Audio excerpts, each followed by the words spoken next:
Have you ever really thought about what makes a theme park, well, tick? Or, why a casino is set up exactly the way it is to keep you playing?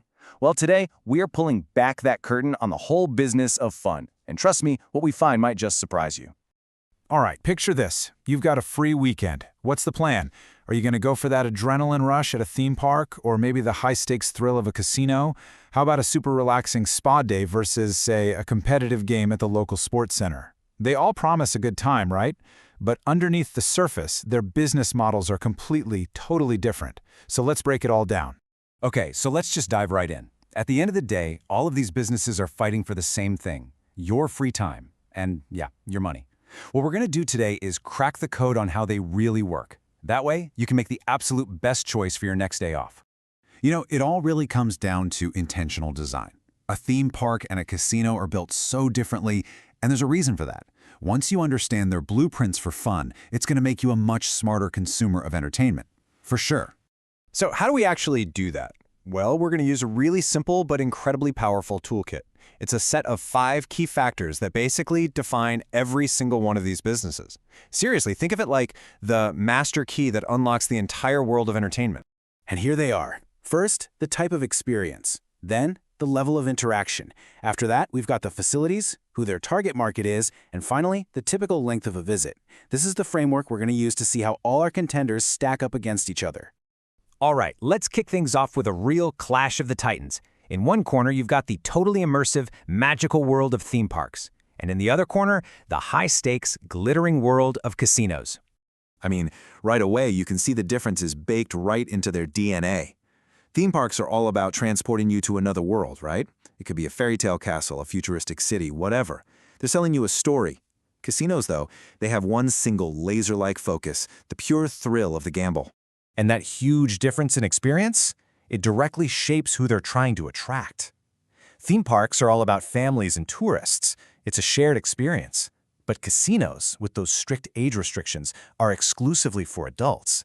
And that one single factor, man, it changes everything, from their marketing right down to the very air you breathe inside. So here's the bottom line. It's not just a different flavor of fun, It is a completely different purpose.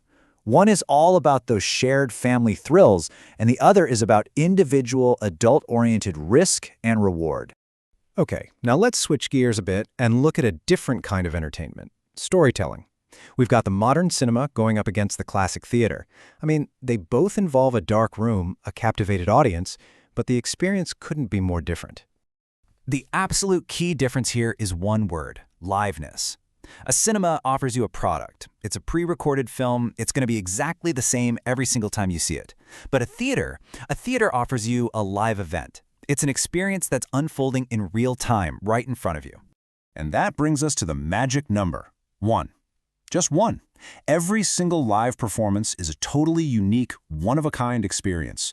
The energy from the crowd, a tiny ad-lib from an actor, that connection between the stage and the audience, that can never be perfectly replicated. It happens just once, and then, poof, it's a memory.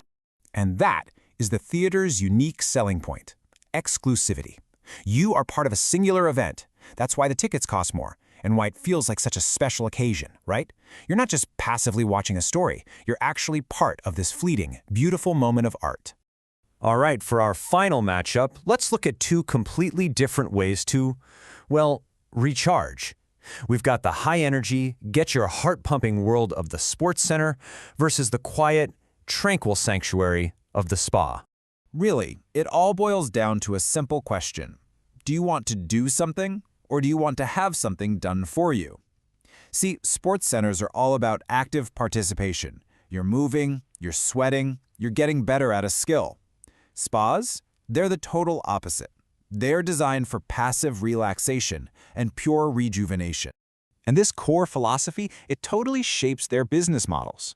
Sports centers, they thrive on memberships and getting regular, repeat customers to come in and use their facilities: the courts, the pools, the gym. Spas, on the other hand, are all about appointments. They offer personalized, really high-touch services like massages and facials. So here's the bottom line.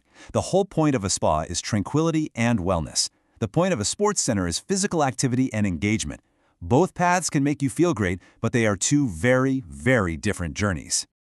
Okay, so we've broken down the giants, theme parks and casinos. We've compared the stage and the screen. We've contrasted active and passive wellness. Now, let's bring it all together in one powerful, easy-to-understand summary. So get ready, because this next slide, this is the ultimate takeaway. This is your master plan, your cheat sheet for understanding the entire entertainment and recreation landscape. It's all right here. And here it is. Everything all in one place. You can see at a glance how each choice is kind of like a package deal. Just look at the length of visit column. A theme park is a full-day commitment, but a trip to the cinema, that's just a couple of hours. Or notice how the target market changes everything. Families for theme parks leads to a focus on rides and attractions. Adults for casinos and spas leads to totally different things like gaming or wellness. And check out the key focus for a sports center, fitness and sport. That naturally leads to a business model built on regular, repeat visits. This chart right here is your guide for choosing your next adventure. So I'll leave you with this final thought. Now that you have the blueprint, now that you know the code, the next time you're planning a day off, ask yourself, what kind of experience are you really looking for? The choice is all yours.